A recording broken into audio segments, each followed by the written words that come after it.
ಎಲ್ರಿಗೂ ನಮಸ್ಕಾರ. Welcome back to my channel smart logic.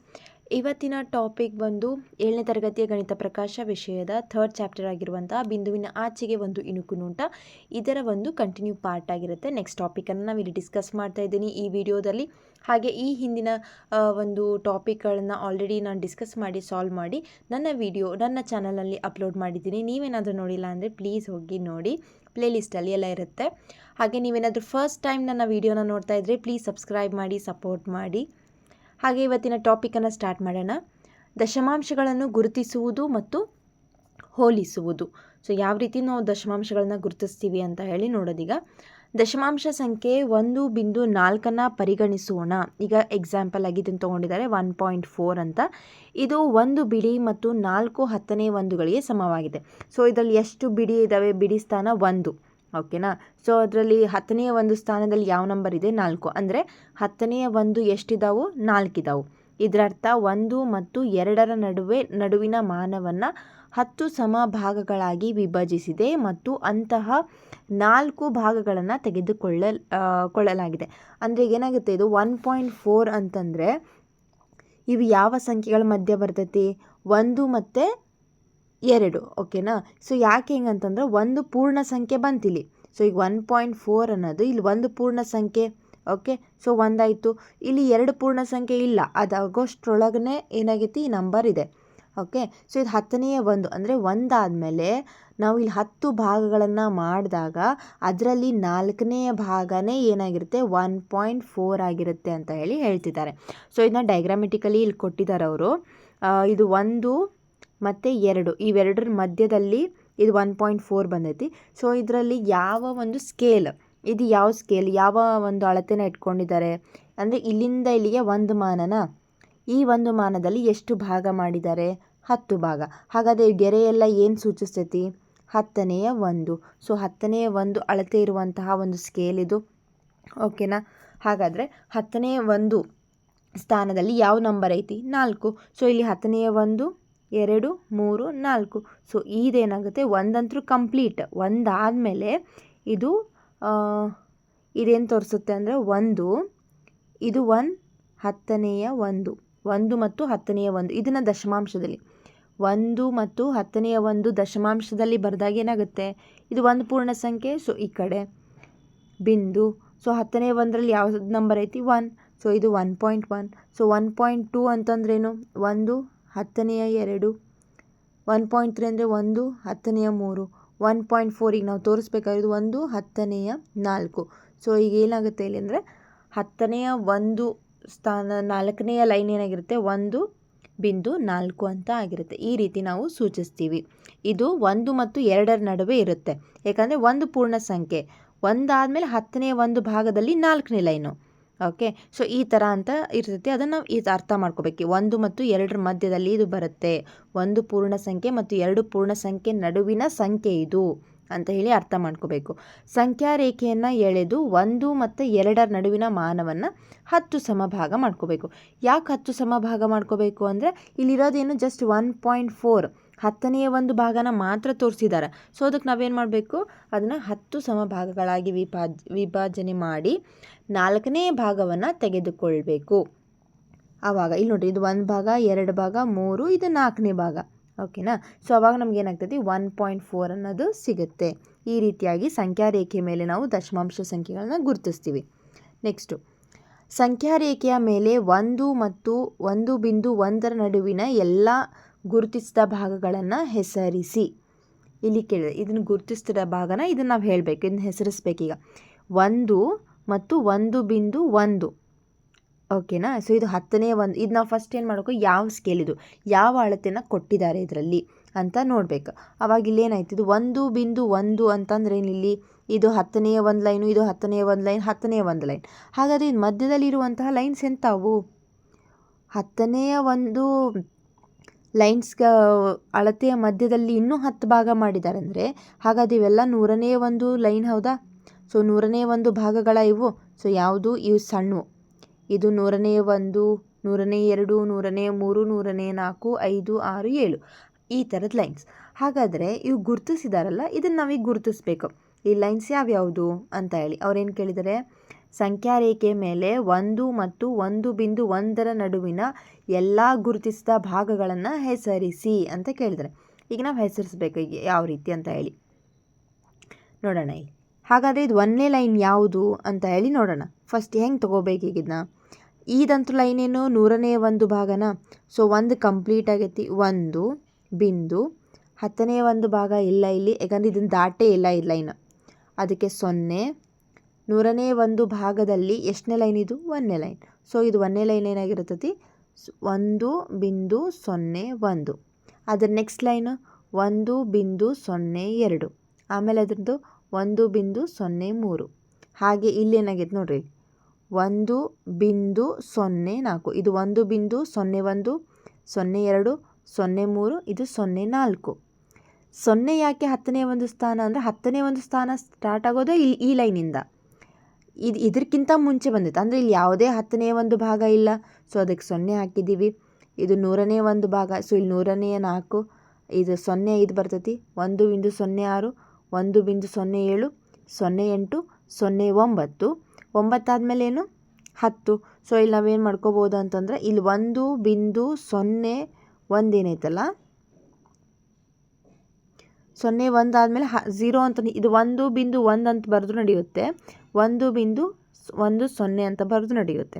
So ಇದನ್ನ ಅನುಗುಣವಾಗಿ ನಾವು ಇದು ಬರ್ಕೋಬೋದು. ಬರೆದ್ರೂ ಬರುತ್ತಾ, ಇಲ್ಲ ಅಂತಂದರೆ ನಾವು ಇದನ್ನ ಅಳಕಿಸ್ಕೊಳ್ಳಬಹುದು. ಓಕೆನಾ. ಸೊ ಇದ್ರ ಬಗ್ಗೆ ಮುಂದೆ ಕಲಿತೀರಾ ಈಗ ನೆಕ್ಸ್ಟ್ ಟಾಪಿಕಲ್ಲಿ. ಈಗ ಗುರುತಿಸೋದು ಗೊತ್ತಾಯ್ತಾ. ಸೊ ಈಗ ಯಾವ ರೀತಿ ಅಂತ ಹೇಳಿ ಮೊದಲು ನಾವು ಅದು ಯಾವ ಅಳತೆ ಅದು 10ನೇ ಒಂದು ಭಾಗನ ಅಥವಾ 100ನೇ ಒಂದು ಭಾಗನ ಅಂತ ಹೇಳಿ ಫಸ್ಟ್ ನೋಡಬೇಕು. ಆಮೇಲೆ ನಾವು ಮುಂದಿಂದು ಅಳತೆಗಳನ್ನ ಗುರುತಿಸ್ತಾ ಹೋಗಬೇಕು. ನೆಕ್ಸ್ಟು ಅಕ್ಷರಗಳು ಸೂಚಿಸುವ ದಶಮಾಂಶ ಸಂಖ್ಯೆಗಳನ್ನು ಗುರುತಿಸಿ ಬರೆಯಿರಿ.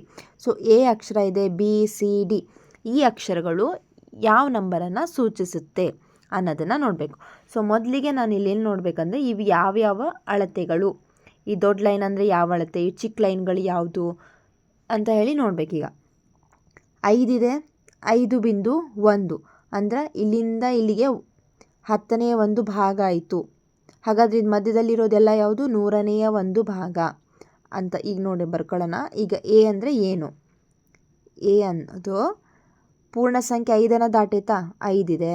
ಬಿಂದು 10ನೇ ಒಂದು ಯಾವುದಾದ್ರೂ ದಾಟೈತಾ, ಇಲ್ಲ, 0. 100ನೇ ಒಂದು ಸ್ಥಾನದಲ್ಲಿ ಎಷ್ಟನೇ ಲೈನ್ ಇದು 1, 2, 3, 4, 5, 6, 7, 8, 9ನೇ ಲೈನ್. ಅಥವಾ ಲಾಸ್ಟಿಂದ ನೋಡ್ಕೊಂಡು ಬಂದ್ರೂ ಇದು 10ನೇ ಲೈನ್ ಆಗ್ತದೆ. 15 ಇದು 9ನೇ ಲೈನ್. ಸೊ 100ನೇ ಒಂದರಲ್ಲಿ ಎಷ್ಟನೇ ಲೈನ್ ಇದು 10ನೇ ಲೈನು. ಸೊ 9ನೇ ಲೈನು. ಸೊ ಇದು ಎ ಅಂದರೆ ಏನೀಗ ಎಷ್ಟನೇ ಒಂದು ಸಂಖ್ಯೆ 5.09. ಓಕೆನಾ. ಸೊ ಇದು ನೆಕ್ಸ್ಟ್ ಇಲ್ಲಿರೋದು ಇದು 0. ನೆಕ್ಸ್ಟ್ ಬರೋದು ಯಾವುದು 0, 9 ಆದಮೇಲೆ 9 ಆದಮೇಲೆ 10. ಹೀಗಾದರೂ ಬರ್ಕೋಬೋದು. ನೆಕ್ಸ್ಟ್ ಈಗ ಬಿ ನೋಡೋಣ. ಬಿ ಯಾವುದು ಸಂಖ್ಯೆ ಅಂತೇಳಿ. ಬಿ ಈಗ 5 ದಾಟೈತಾ, 5.1 ದಾಟೈತಿ ಈಗ. ಸೊ 5.1. ನೆಕ್ಸ್ಟ್ ಬರೋದೇನೀಗ ನೆಕ್ಸ್ಟು ಇದು 0, 9, ಇದು 10, 11, 12, 13. ಅಥವಾ ಇಲ್ಲ ಅಂದರೆ 5.1. ನೆಕ್ಸ್ಟು 100ನೇ ಒಂದು ಲೈನಲ್ಲಿ 100ನೇ ಒಂದು ಭಾಗದಲ್ಲಿ ಇದು ಎಷ್ಟನೇ ಭಾಗ ಬರ್ತೈತಿ 3ನೇ ಭಾಗ. ಸೊ 3 ಅಂತ ಬರ್ಕೊತೀನಿ. ಬಿ ಅನ್ನೋದೇನೀಗ 5 ಪೂರ್ಣ ಸಂಖ್ಯೆಯನ್ನು ದಾಟಿದೆ, 10ನೇ ಒಂದು ಭಾಗ, ಹಾಗೆ 100ನೇ ಒಂದು ಭಾಗದಲ್ಲಿ ಇದು 3ನೇ ಲೈನು. ಈ ಥರನಾದರೂ ಬರ್ಕೊತೀವಿ. ನೆಕ್ಸ್ಟ್ ಏನು ಮಾಡ್ಕೋಬೋದು, ಇಲ್ಲಿಗ ಇದು 5.1 ಆದಮೇಲೆ 100ನೇ ಭಾಗದ ಬರ್ಕೋಬೇಕಲ್ವ. ಸೊ 1ನೇ ಭಾಗ, 2, 3. ಸೊ ಇದು 100ನೇ ಒಂದು ಭಾಗದಲ್ಲಿ 3 ಅಂತ ಹೇಳಿ ಬರ್ಕೊತೀವಿ. ಓಕೆ. ಸೊ ಈಗ ಸಿ ನೋಡೋಣ. ಸಿ ಯಾವ ಸಂಖ್ಯೆ, ಈಗಿದು 5.10, 11, 12, 13. ನೆಕ್ಸ್ಟ್ 14, 15, 16, 17, 18, 19, 20. ಅಂದರೆ 5.20. ಸೊ ಇದು ಬರ್ಕೊಂಡ್ರೂ ನಡೀತೈತಿ, ಬರೆದ್ರೂ ನಡೆಯುತ್ತೆ, ಬರೀಲಿಲ್ಲ ಅಂದರೂ ನಡೆಯುತ್ತೆ. ಸೊ ಇದು ಆನ್ಸರ್, ಸಿ ಆನ್ಸರ್ 5.20 ಬರೀಬೋದು, ಅಥವಾ 5.2 ಅಂತನಾದರೂ ಬರೀಬಹುದು ಇದು ಲೈನು. ನೆಕ್ಸ್ಟ್ ಬರೋದು ಡಿ. ಡಿ ಯಾವುದು ಒಂದು ಸಂಖ್ಯೆನ ಸೂಚಿಸುತ್ತೆ ಅಂತಂದರೆ 5.3 ಕಂಪ್ಲೀಟ್ ಆಗೈತಿ, ಈಗ ನೆಕ್ಸ್ಟ್ ಬರಿಬೇಕಾಗಿರೋದೇ 100ನೇ ಒಂದು ಭಾಗವನ್ನು. ಸೊ 100ನೇ ಒಂದು ಭಾಗದಲ್ಲಿ ಮೊದಲನೇ ಲೈನು. ಸೊ ಇಲ್ಲಿ 100ನೇ ಒಂದು ಸ್ಥಾನದಲ್ಲಿ ಯಾವ ಸಂಖ್ಯೆನ ಬರ್ಕೊತೀವಿ ಅಂತಂದರೆ 1. ಸೊ ಇದರ ಆನ್ಸರ್ ಡಿ ಯಾವ ಸಂಖ್ಯೆನ ಸೂಚಿಸುತ್ತೆ ಅಂದರೆ 5.31. ಸೊ ಈ ಪಾಯಿಂಟ್ನ ಈ ಕಡೆ ನಾವು ಪೂರ್ಣ ಸಂಖ್ಯೆ ಬರಿತೀವಿ. ಸೊ ಇಲ್ಲಿ 5 ಅಂತೂ ಕಂಪ್ಲೀಟ್ ಆಗಿದೆ. 10ನೇ ಒಂದು ಭಾಗದಲ್ಲಿ 10ನೇ 3, ಇಲ್ಲಿ 10ನೇ 1, ಇದು 10ನೇ 2, ಇದು 10ನೇ 3. 100ನೇ ಒಂದು ಸ್ಥಾನದಲ್ಲಿ ಇದು 1ನೇ ಲೈನು. ಸೊ 1, ಇಲ್ಲಿ 5 ಕಂಪ್ಲೀಟ್ ಆಯಿತು. ಇದು 5.3 ಐತಲ್ಲ, ಇದನ್ನು 0 ಅಂತನಾದರೂ ಬರ್ಕೋಬಹುದು. Okay, so 5.30. ಅದಾದಮೇಲೆ ಬರೋದು 5.31. ಸೊ ಡಿ ವ್ಯಾಲ್ಯೂ ಏನು 5.31. ನೆಕ್ಸ್ಟ್ ನೋಡೋಣ. ಸೊನ್ನೆಯ ಸಂದಿಗ್ಧತೆ. ಈಗ ಸಂದಿಗ್ಧತೆ ಅಂದ್ರೇನು? ಈ ಒಂದು ಕನ್ಫ್ಯೂಷನಲ್ಲಿ ಇರ್ತೀರಲ್ಲ ನೀವು, ಈದ್ ಮಾಡೋದ ಈ ಥರನ ಅಂತ ಹೇಳಿ. ಸೊ ಈಗ ಆ ಥರದ ಒಂದು ಸೊನ್ನೆಯ ಸಂದಿಗ್ಧತೆನ ನೋಡೋಣ. ಈ ಡೈಲಾಮ ಯಾವ ಥರ ಮಾಡಬೇಕು ಅಂತ. ಸೋನು ಹೇಳ್ತಾಳೆ 0.2 0.20 ಅಥವಾ 0.200 ಎಂದೂ ಬರೆಯಬಹುದು ಎಂಬುದಾಗಿ ಹೇಳುತ್ತಾನೆ. ಬಲಭಾಗದಲ್ಲಿ ಸೊನ್ನೆಗಳನ್ನು ಹಾಕುವುದರಿಂದ ದಶಮಾಂಶ ಸಂಖ್ಯೆಯ ಬೆಲೆಯಲ್ಲಿ ಬದಲಾವಣೆ ಆಗಬಹುದು ಎಂಬುದಾಗಿ ಝಾರಾ ಭಾವಿಸುತ್ತಾಳೆ. ನೀವೇನು ಯೋಚಿಸುವಿರಿ? ಸೊ ಸೋನು ಏನು ಹೇಳ್ತಾಳೆ ಅಂದರೆ 0.2 0.2 ನಾವು ಈ ಥರನೂ ಬರಿಬೋದು, ಈ ಥರನೂ ಬರಿಬೋದು ಅಂತ ಹೇಳ್ತಾನೆ. ಆದರೆ ಝಾರಾ ಏನು ಹೇಳ್ತಾಳೆ, ಇಲ್ಲ, ಇಲ್ಲಿ 0.2 ಮುಂದೆ ಹಂಗೆ 0 ಹಾಕ್ತಾ ಹೋದರೆ ಇದ್ರ ವ್ಯಾಲ್ಯೂ ಬೇರೆ ಆಗುತ್ತೆ, ಇದ್ರ ಬೆಲೆ ಏನಾಗುತ್ತೆ ಬೇರೆ ಆಗುತ್ತೆ ಅಂತ ಹೇಳಿ ಹೇಳ್ತಾಳೆ. ಸೊ ಅದನ್ನು ನೀವೇನು ಯೋಚಿಸ್ತೀರಾ? ಈಗ ಇದೇನೋ ಚೇಂಜ್ ಆಗುತ್ತಾ, ಚೇಂಜ್ ಆಗೋದಿಲ್ವೋ ಅಂತ ಈಗ ನೋಡೋಣ. ನಾವು ಈ ಸಂಖ್ಯೆಗಳನ್ನು ಪ್ರತಿನಿಧಿಸುವ ಪ್ರಮಾಣಗಳನ್ನು ಗಮನಿಸಿ ನಾವು ಸ್ಥಾನ ಬೆಲೆಯನ್ನು ಬಳಸಿಕೊಂಡು ಇದನ್ನು ಲೆಕ್ಕಾಚಾರ ಮಾಡಬಹುದು. ಈಗ ಈ ಸಂಖ್ಯೆ ಒಂದಿಷ್ಟು ದಶಮಾಂಶ ಸಂಖ್ಯೆಗಳನ್ನ ಇಲ್ಲಿ ಬರ್ಕೊಂಡಾರ. ಇಲ್ಲಿ ಬಿಡಿಗಳು ಇದನ್ನು ಯಾವ್ಯಾವ ಸ್ಥಾನದಲ್ಲಿ ಐತಂತಂದೇಳಿ ಬರ್ಕೊಂಡು ಹೋಗಿದ್ದಾರೆ. ಇಲ್ಲಿ ನೋಡೋಣ. ಇಲ್ಲಿ ಬಿಡಿಗಳು ಏನಿದೆ 0, ಯಾವುದೇ ಒಂದು ಸಂಖ್ಯೆ ಪೂರ್ಣ ಸಂಖ್ಯೆ ಇಲ್ಲ. ಇಲ್ಲಿ ಬಿಡಿಗಳು ಈ ಥರ ಬರ್ತಿದ್ದಾರೆ. 10ನೇ ಒಂದು ಸ್ಥಾನದಲ್ಲಿ ಎಷ್ಟಿದಾವು? 2. 10ನೇ ಒಂದು ಎಷ್ಟಿದಾವು? 2. ಸೊ 2 ಬರ್ದಿದ್ದಾರೆ. 100ನೇ ಒಂದು ಸ್ಥಾನದಲ್ಲಿ ಯಾವುದೂ ಇಲ್ಲ, 1000ದಲ್ಲೂ ಯಾವುದೂ ಇಲ್ಲ. ಸೊ ಇಲ್ಲಿ ಏನು ಮೆನ್ಷನ್ ಮಾಡಿಲ್ಲ. ಸೊ ಬಿಡೋದು ಜಾಗನ. ನೆಕ್ಸ್ಟ್ ಇಲ್ಲಿ 2ನೇದ್ರಲ್ಲಿ ನೋಡಿದ್ರೆ 0.20 ಬಿಡಿಗಳು 0. 10ನೇ ಒಂದು ಎಷ್ಟಿದಾವು? 2. 100ನೇ ಒಂದು 0. ಸೊ 1000ದ್ದೇನು ಸೂಚಿಸಿಲ್ಲ ಅವರು, ಸೊ ಅಷ್ಟೇ ಬಿಡೋದು. ನೆಕ್ಸ್ಟ್ ಈಗ 0.200 ಬಿಡಿ 0. 10ನೇ ಒಂದು 2 ಇದಾವು. 100ನೇ ಒಂದು ಯಾವುದೂ ಇಲ್ಲ, 1000ನೇ ಒಂದು ಯಾವುದೂ ಇಲ್ಲ. ನೆಕ್ಸ್ಟ್ ಇಲ್ಲಿ ಬಿಡಿಗಳು 0. 10ನೇ ಒಂದು ಯಾವುದೂ ಇಲ್ಲ, ಡೈರೆಕ್ಟಾಗಿರೋದು 100ನೇ ಒಂದುಗಳಿದ್ದಾವೆ. ಇದರಲ್ಲಿ 100ನೇ ಒಂದು ಎಷ್ಟಿದಾವೆ? 2 ಇದ್ದಾವೆ. ನೆಕ್ಸ್ಟು ಬಿಡಿಗಳು ಯಾವುದೂ ಇಲ್ಲ, 10ನೇ ಒಂದು ಇಲ್ಲ, 100ನೇ ಒಂದು ಇಲ್ಲ, 1000ನೇ ಒಂದು ಎಷ್ಟಿದಾವೆ? 2 ಇದ್ದಾವೆ. ಹಾಗಾದರೆ ಇದನ್ನು ನೋಡಿದಾಗ ಇವೆಲ್ಲ ಆನ್ಸರ್ ಸೇಮ್ ಅಂತ ಅನಿಸುತ್ತಾ? ಯಾಕಂದರೆ ಇದು 1, 2ನೇದು, 3ನೇದು ಬಿಡಿಗಳು 0 ಏನೂ ಇಲ್ಲ. 10ನೇ ಒಂದು 2 ಇದ್ದಾವೆ. 100ನೇ ಒಂದು ಯಾವುದೂ ಇಲ್ಲ, 1000ನೇ ಒಂದು ಯಾವುದೂ ಇಲ್ಲ. ಸೊ ಇರೋದೇನು 0 ಮತ್ತು 10ನೇ ಒಂದು 2 ಇದ್ದಾವೆ. ಸೊ ಹಂಗಂದು ಈ ಥರ ಬರೆದ್ರೂ ಓಕೆ, 0.20 ಅಂದ್ರೂ ಓಕೆ, 0.200 ಅಂದ್ರೂ ಓಕೆ. ಯಾಕಂದರೆ ಅಲ್ಲಿ ಯಾವುದೂ ಇಲ್ಲ, ಇರೋದು ಒಂದೇ ಏನು 10ನೇ ಒಂದು ಸ್ಥಾನಗಳು ಮಾತ್ರ ಇರೋದು. ಹೌದಾ?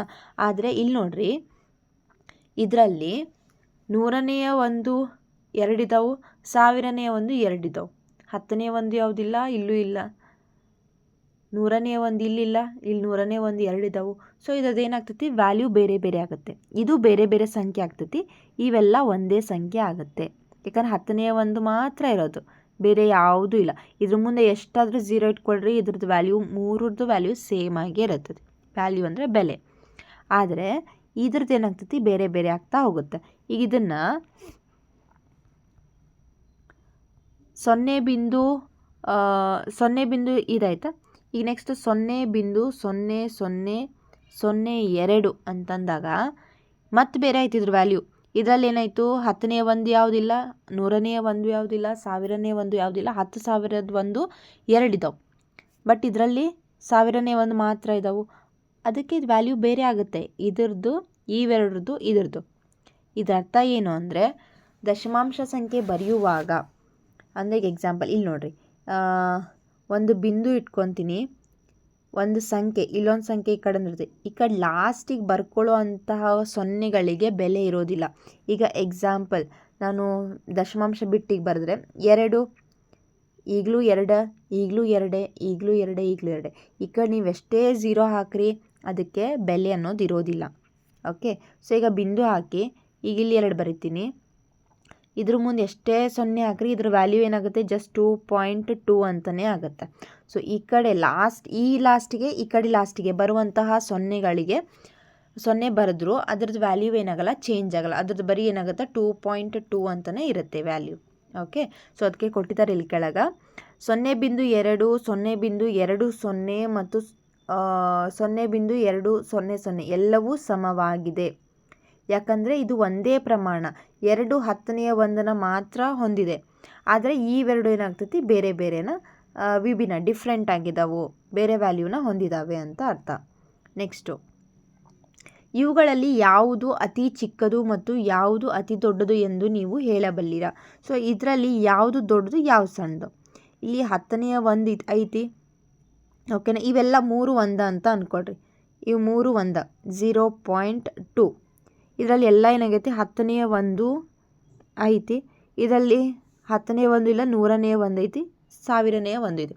ನಾವು ಹಿಂದಿನ ವಿಡಿಯೋಸಲ್ಲಿ ಅಥವಾ ಹಿಂದಿನ ಟಾಪಿಕಲ್ಲಿ ನೋಡಿದ ಹಾಗೆ ಹೇಗೆ ದಶಮಾಂಶದಲ್ಲಿ ಏನಾಗ್ತೈತಿ ಅಂದರೆ ಈ ಥರ ಈಗ ಬಿಡಿ 1 ನಿಮಿಷ, ಬಿಡಿ 10 100 1000 ನಾವು ಈ ಥರ ಹೋದಂಗೆ ಬೆಲೆ ಹೆಚ್ಚಾಗ್ತಾ ಹೋಗುತ್ತೆ.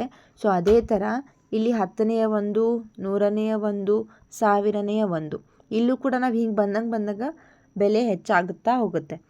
ಸೊ ಇದರಲ್ಲಿ ಯಾವ್ದು ದೊಡ್ಡದು? 10ನೇ ದೊಡ್ಡದು, 100ನೇ ಸಣ್ಣದು ಮತ್ತು ಇದು ಸಣ್ಣದು. ಹೌದಾ? ಸೊ ಈ ಥರ ಬರ್ತಾ ವ್ಯಾಲ್ಯೂ ಕಡಿಮೆ ಆಗ್ತೈತಿ, ಹಿಂಗೆ ಬರಿತಾ ಹೋದಾಗ ವ್ಯಾಲ್ಯೂ ಹೆಚ್ಚಾಗುತ್ತಾ ಹೋಗುತ್ತೆ. ಸೊ ಇದರಲ್ಲಿ ದೊಡ್ಡ ಸಂಖ್ಯೆ ಯಾವುದಂದರೆ 0.2. 0.2. ಚಿಕ್ಕ ಸಂಖ್ಯೆ ಯಾವುದು ಅಂದರೆ 0.002. ನೆಕ್ಸ್ಟ್ ಕ್ವಶನ್ ನೋಡೋಣ. ಇವುಗಳಲ್ಲಿ ಯಾವುವು ಒಂದೇ ಆಗಿವೆ? 4.5 4.05 0.405 4.050 4.50 4.005 ಹಾಗೆ ಲಾಸ್ಟ್ 4.50. ಸೊ ಈಗ ಇದರಲ್ಲಿ ಆಗಲೇ ಹೇಳಿದ ಹಾಗೆ 0ನ ಯಾವ್ಯಾವ ತೆಗಿಬೇಕದು, ಇದಕ್ಕೆ ಇಲ್ಲಿ ಇನ್ನೊಂದ್ಸಲಿ ಬರ್ಕೋದು 4. ಸೊ ಈಗ ಇದಿಷ್ಟಿದಾವು. ಇದರೊಳಗೆ 0ನ ನಾವು ಯಾವುದನ್ನ ತೆಗಿಬಹುದು ಅಂದರೆ, ಸೊ ಲಾಸ್ಟಲ್ಲಿ ಇರೋವಂಥ 0 ಈ 0 ತೆಗಿಬೋದಾ, ಹಾಗೆ ಈ 0 ತೆಗಿಬೋದು. ಓಕೆ, ಇದನ್ನು ಇದರಲ್ಲಿ ಬರ್ಬೋದು. ಸೊ ಈ 0 ಇದು ಈ 0 ತೆಗಿಬಹುದು, ಇದು. ಓಕೆ, ಸೊ ಇಷ್ಟು ತೆಗೆದ್ಮೇಲೆ ನಮಗೆ 4.5 ಅನ್ನೋದು ಯಾವುದ್ರಲ್ಲಿ ಸಿಗ್ತೈತಿ? ಇಲ್ಲಿ 4.5 ಇದು 4.5 ಆಯಿತಾ? ಓಕೆ, 1 ನಿಮಿಷ.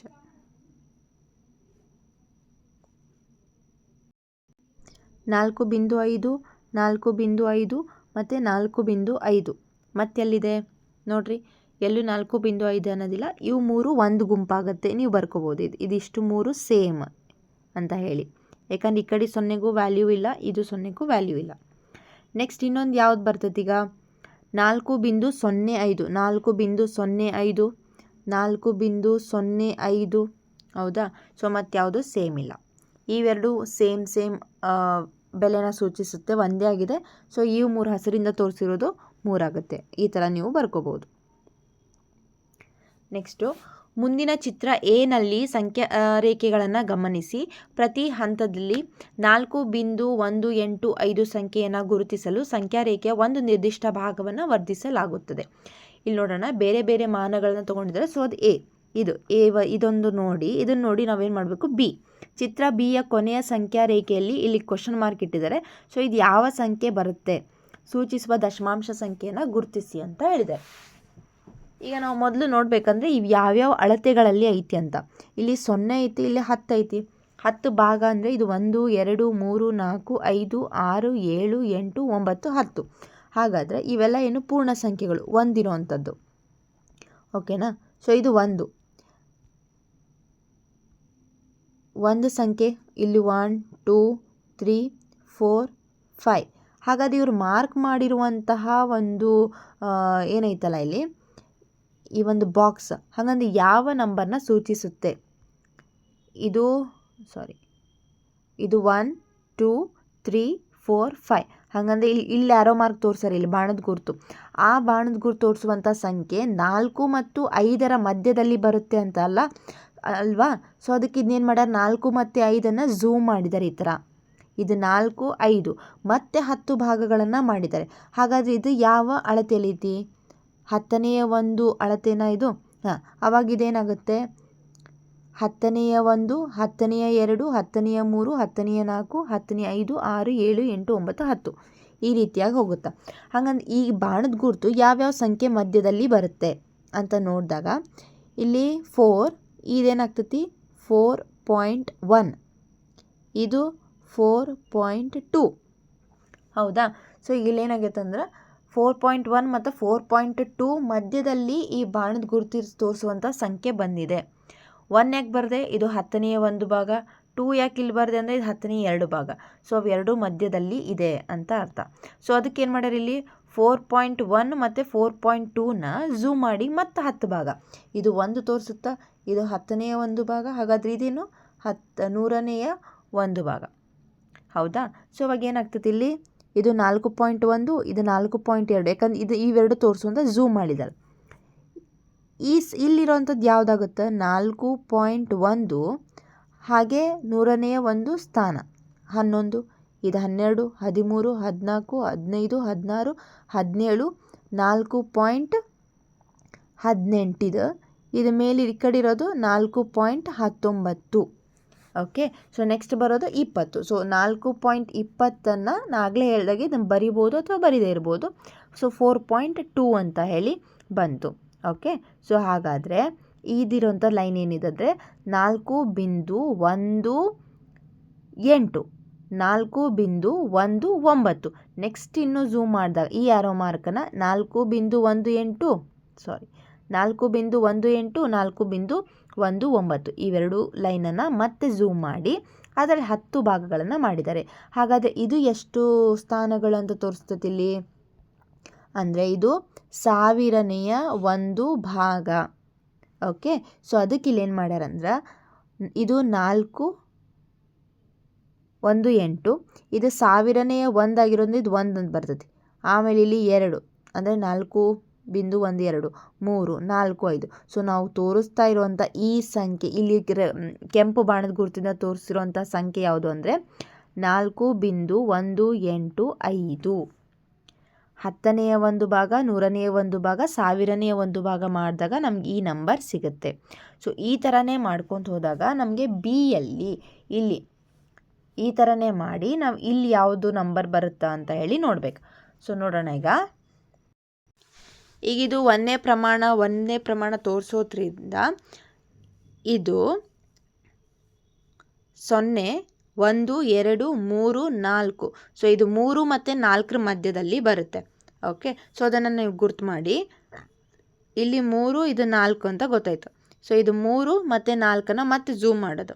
ಝೂಮ್ ಮಾಡಿದ ಮೇಲೆ ಇದು 10ನೆಯ 1 ಭಾಗ ಆಗಿರೋದ್ರಿಂದ 3.1 ಅಂದರೆ 10ನೆಯ 1.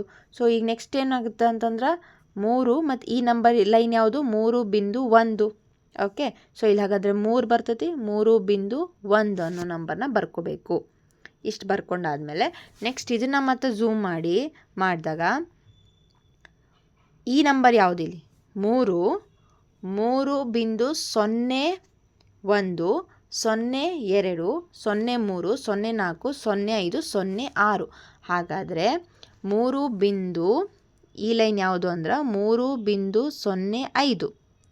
ಈ ಲೈನು 3.06. ಓಕೆ. ಸೊ ಈ ಎರಡು ಪಾಯಿಂಟಲ್ಲಿ ಬರುತ್ತೆ. ಯಾವ ರೀತಿ ಅಂದರೆ ಈಗ ಇಲ್ಲಿ 3 ಮತ್ತು 3.1 ಇಲ್ಲೇನಾಗೈತೆ ಅಂದರೆ ಇದು ಲೈನ್ 3.10ನೇ 1 ಇಲ್ಲೈತಿ ಇನ್ನೂ. ಓಕೆ. ಸೊ ಇನ್ನೂ ದಾಟಿಲ್ಲ. ಸೊ ಇದು 0 10ನೇ 1 ಸ್ಥಾನದಲ್ಲಿ 0 ಇಡೋಣ, 100ನೇ 1 ಸ್ಥಾನದಲ್ಲಿ 1. ಆಮೇಲೆ ನೆಕ್ಸ್ಟ್ ಬರೋದು 3.02, ಆಮೇಲೆ 3.03, 3.04, 3.05, 3.06 ಈ ರೀತಿಯಾಗಿ ಬರ್ಕೊಂತ ಹೋದಾಗ ನಮಗೆ ಇಲ್ಲ ಇರೋ ನಂಬರ್ 3.05 ಮತ್ತು 3.06 ಮಧ್ಯದಲ್ಲಿ ನಮಗೆ ಈ ಲೈನ್ ಬರುತ್ತೆ. ಓಕೆ, ಸೊ ಅದಕ್ಕೆ ನೆಕ್ಸ್ಟ್ ಇಲ್ಲಿ ಏನು ಬರ್ಕೊತೀವಿ ಅಂತಂದ್ರೆ, ಇಲ್ಲೇನು ಬರ್ಕೊಳ್ಳಿ, 3.05 ಇದು 3.06. ನೆಕ್ಸ್ಟ್ ಇಲ್ಲಿ 1000ದ ಒಂದು ಲೈನ್ ಒಂದು ಭಾಗಗಳನ್ನ ಮಾಡಿದ್ದಾರೆ. ಇಲ್ಲಿ ಒಂದನೇ ಲೈನು, ಎರಡನೇ ಲೈನು, 3, 4, 5, 6, 7, 8, 9. ಹಾಗಾದ್ರೆ ಇದು ಎಷ್ಟನೇ ಲೈನ್ ಬರ್ತೈತಿದು? 9ನೇ ಲೈನು. ಸೊ ಆನ್ಸರ್ ಇದು ಯಾವ ನಂಬರ್ ಅಂತಂದರೆ 3.059. ಸೊ ಇಲ್ಲಿ ಮಾರ್ಕ್ ಮಾಡಿರುವಂಥ ಸಂಖ್ಯೆ ಯಾವುದು ಅಂದರೆ 3.059. ಓಕೆನಾ? ನೆಕ್ಸ್ಟ್ ನೋಡೋಣ. ಈ ದಶಮಾಂಶ ಸಂಖ್ಯೆಗಳಿಗೆ ಅಂತಹ ಸಂಖ್ಯಾ ರೇಖೆಗಳನ್ನು ಮಾಡಿ ಇದನ್ನು ಗುರುತಿಸ್ರಿ ಅಂತ ಹೇಳಿದ್ದಾರೆ. ಸೊ ನೋಡೋಣ, ಇಲ್ಲಿ ಮೊದಲನೇ ನಂಬರ್ 9.876. ಸೊ ಇಲ್ಲಿ ಫಸ್ಟ್ ನಾವು 10 ಭಾಗಗಳನ್ನ ಮಾಡ್ಕೋಬೇಕು. 1 2 3 4 ಅಂತ ಮಾಡಿ. ಈಗ 9 ಆದಮೇಲೆ ಮತ್ತು 10 ನಡುವೆ ಇವೆರಡು ಸಂಖ್ಯೆಗಳ ಮಧ್ಯದಲ್ಲಿ ಬರುತ್ತೆ ಅಂತ ನೋಡ್ಕೊಂಡ್ವಿ. ಸೊ ಇದು ನೆಕ್ಸ್ಟ್ ಅದ್ರ ಮಧ್ಯದಲ್ಲಿ 10ನೇ ಒಂದು ಭಾಗಗಳನ್ನು ಮಾಡಬೇಕು. ಸೊ ಪ್ರತಿಯೊಂದು ಭಾಗ 9, ಇದು 9.1 ಅಂದ್ರೇನು 9 ಆದಮೇಲೆ 10ನೇ ಒಂದು ಭಾಗ ಅಂದಂಗೆ. ಹಾಗೆ ಎರಡನೇ ಭಾಗ 3 4 5, ನಮಗೆ ಬೇಕಾಗಿರೋದು 8. ಸೊ 9.8 ಮತ್ತು 9.9 ಮಧ್ಯದಲ್ಲಿ ಈ ಸಂಖ್ಯೆ ಇದೆ ಅಂತ ಅರ್ಥ. ಓಕೆ, ಸೊ ಅದನ್ನ ಈ ರೀತಿ ಮತ್ತೆ ಮಾರ್ಕ್ ಮಾಡ್ಕೋಬೇಕು. ಇದಾದಮೇಲೆ ಇವೆರಡನ್ನು ಮತ್ತೆ ಝೂಮ್ ಮಾಡಿಕೊಂಡು 9.8 ಮತ್ತು 9.9 ಮತ್ತೆ 10 ಭಾಗಗಳನ್ನು ಮಾಡ್ಕೋಬೇಕು. ನಮಗೆ ಬೇಕಾಗಿರೋ 100ನೇ ಒಂದು ಸ್ಥಾನ ಯಾವುದು? 7. ಸೊ ಅದರಲ್ಲಿ 7ನೇ ಲೈನ್ ಯಾವುದು? ಸೊ ಇಲ್ಲಿ ಬಂತು 9.8 7 ಮತ್ತು 8 8ರ ಮಧ್ಯದಲ್ಲಿ ನಮಗೆ ನಂಬರ್ ಬರ್ತೈತಿ. ಮತ್ತು ಇವೆರಡನ್ನು ಝೂಮ್ ಮಾಡ್ಕೊತೀವಿ. ಇದೊಂದು ಹಿಂಗೆ ಝೂಮ್ ಮಾಡ್ಕೊಂಡಾಗ 10 ಭಾಗಗಳನ್ನ ಮಾಡ್ಕೋಬೇಕು. ಇದು 100ನೇ ಒಂದು ಲೈನು, ಅದಕ್ಕೆ ಲಾಸ್ಟಿಗೆ 1, ಇದು 2, 3, 4, 5, 6, 7, 8, 9. ನಮಗೆ ಬೇಕಾಗಿರೋ ನಂಬರ್ ಯಾವುದು? 9.876. ಸೊ ಅದಕ್ಕೆ 9.876 ಯಾವುದು? ಇಲ್ಲಿ. ಸೊ 10ನೇ ಒಂದು ಭಾಗ 100 1000 ಭಾಗದಾಗಲಿ. ಓಕೆನಾ? So next number 0.407. ಸೊ 0ಯಿಂದ ಒಂದು 10 ಮಾಡ್ಕೊಂಡಾಗ 0ನ ಹೋಲ್ ನಂಬರ್, ಪೂರ್ಣ ಸಂಖ್ಯೆ. ಸೊ 0 ಮತ್ತು 1ರ ಮಧ್ಯದಲ್ಲಿ ಈ ಕೊಟ್ಟು ಬಂದಿರೋಂಥ ನಂಬರ್ ಇರ್ತೈತಿ. 10ನೇ ಒಂದು ಭಾಗ ಮಾಡ್ಕೊತೀವಿ ಇಲ್ಲಿ. ನೆಕ್ಸ್ಟ್ ಇವೆರಡರು ಝೂಮ್ ಮಾಡಿಕೊಂಡು 10ನೇ ಒಂದು ಭಾಗ ಮಾಡಿಕೊಂಡು, ಇದು 10ನೇ ಒಂದು ಭಾಗ, 2 ಭಾಗ, 3 4 5, 10ನೇ 4 ಭಾಗ. ಅಲ್ಲಿಂದ ಇವೆರಡು ಮಧ್ಯದಲ್ಲಿ ಈ ನಂಬರ್ ಇದೆ. ನೆಕ್ಸ್ಟ್ 100 ಭಾಗಗಳನ್ನು ಮಾಡಿದಾಗ 0.4 ಮತ್ತು 0.5ನ ಮಧ್ಯದಲ್ಲಿ ಮತ್ತೆ 10 ಭಾಗ ಮಾಡ್ಕೊತೀವಿ. 0.4 ಅಂತಂದ್ರೇನು? 0.40 ಅಂದಂಗನ. ಓಕೆ, ಸೊ ಈಗ ನಮಗೆ ಬೇಕಾಗಿರೋ ಸಂಖ್ಯೆ ಯಾವುದು? 0.407. 0.407. ಸೊ ಇದು 100ನೇ ಒಂದು ಭಾಗ ಇದು. ಸೊ 40 ಇಲ್ಲಿಗೆ ಬಂತು. ಇದು ಮತ್ತು ಇವೆರಡರ ಮಧ್ಯದಲ್ಲಿ ನಂಬರ್ ಇರೋದು. ಮತ್ತೆ 10 ಭಾಗಗಳನ್ನ ಮಾಡಿಕೊಂಡಾಗ ಈ ಲೈನು ಮತ್ತು ಇದನ್ನು ಈ ಥರ, ಇದೊಂದು ಇಲ್ಲಿ, ನೆಕ್ಸ್ಟ್ ಇದು ಇಲ್ಲಿ, ಇದ್ರ ಮಧ್ಯದಲ್ಲಿ ಮತ್ತೆ 10 ಭಾಗ, 1000ನೇ ಒಂದು ಭಾಗ ಇದು. ಓಕೆ, ಸೊ 1000ನೇ ಒಂದು ಭಾಗ ಮಾಡಿಕೊಂಡಾಗ 0.41. ಇದು ನಮ್ಗೆ ನೆಕ್ಸ್ಟ್ ಬೇಕಾಗಿರೋದು ಯಾವುದು? 7 ಅಲ್ವಾ? ಸೊ ಎಲ್ಲೈತದ? ಇಲ್ಲಿ ಈ ಲೈನನ್ನು ಮಾರ್ಕ್ ಮಾಡ್ಕೋಬೇಕು. 0.407. ಇದು 1ನೇ ಭಾಗ, 2 3 4 5 6 7. ಸೊ 7ನೇ ನಂಬರ್ ಇದು. ಈ ರೀತಿಯಾಗಿ ಮಾಡ್ಕೊತೀವಿ. ಸೊ ನೆಕ್ಸ್ಟು ಈ ಕ್ವಶನ್ ಇದೆ. ಸೊ ನೆಕ್ಸ್ಟ್ ಟಾಪಿಕನ್ನು ನೆಕ್ಸ್ಟ್ ವೀಡಿಯೋದಲ್ಲಿ ಕಂಟಿನ್ಯೂ ಮಾಡ್ತೀನಿ. ಈ ವಿಡಿಯೋ ನಿಮಗೆ ಇಷ್ಟ ಆಗಿದ್ರೆ, ಅರ್ಥ ಆಗಿದೆ, ಚೆನ್ನಾಗಿ ಅನಿಸಿದ್ರೆ ಸೊ ಪ್ಲೀಸ್ ಲೈಕ್ ಮಾಡಿ, ಶೇರ್ ಮಾಡಿ, ಹಾಗೆ ಸಬ್ಸ್ಕ್ರೈಬ್ ಮಾಡೋದನ್ನು ಮರಿಬೇಡಿ. ಪ್ಲೀಸ್ ಸಬ್ಸ್ಕ್ರೈಬ್ ಮಾಡಿ, ಸಪೋರ್ಟ್ ಮಾಡಿ. ಮುಂದಿನ ವೀಡಿಯೋಸಲ್ಲಿ ನೆಕ್ಸ್ಟ್ ಟಾಪಿಕನ್ನು ಡಿಸ್ಕಸ್ ಮಾಡ್ತೀನಿ. Thank you so much for watching.